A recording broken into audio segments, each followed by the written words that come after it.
internationales. Voici les titres. Dans l'édition nationale, combien dépensent les candidats au permis de conduire? En moyenne, 1067 € pour 20 heures de cours. Une association de consommateurs dénonce l'opacité des tarifs.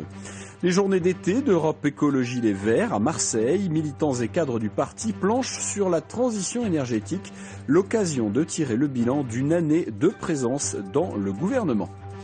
Dans notre édition régionale, 19 bateaux bloqués à Sens dans l'Yonne, conséquence de l'effondrement d'une écluse. De gros moyens ont été déployés sur place pour faire passer les péniches. Enfin, un coup d'envoi des rencontres musicales de Vézelay, le grand rendez-vous de l'art vocal et de la musique sacrée. Nous en parlerons en direct avec son directeur Bruno Rastier. Plus aucun bateau ne passe dans l'écluse de Sens dans l'Yonne depuis l'effondrement de l'ouvrage le 8 août. 19 navires se sont retrouvés bloqués sur le canal de Bourgogne.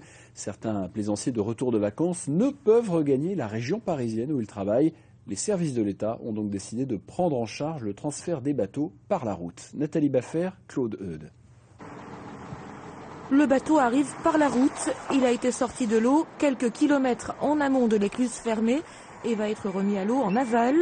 Le propriétaire suit les opérations avec un peu d'anxiété. Mais au bout de plusieurs dizaines de longues minutes, l'embarcation, qui est aussi son logement à l'année, flotte de nouveau.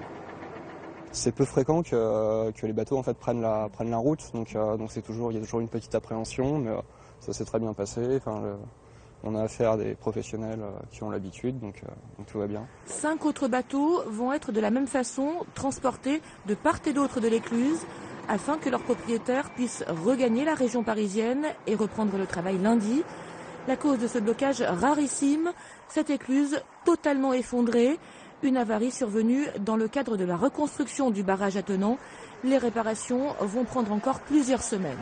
Aujourd'hui, tous les moyens sont mis en œuvre pour reconstruire le plus rapidement possible cette partie. C'est des travaux relativement complexes qui doivent être réalisés de façon en limitant au maximum les risques pour qu'un nouveau processus de ce type ne se produise pas. Ce couple, qui habite aussi sur son bateau, va être transporté par la route. Mais les opérations s'avèrent plus compliquées.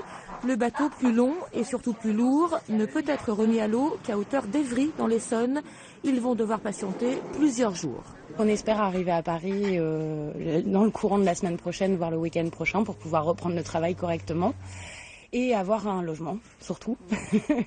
Parce qu'on est bloqué ici depuis le 8 août. Les gros bateaux de plus de 20 mètres devront, eux, attendre la fin septembre pour franchir l'écluse.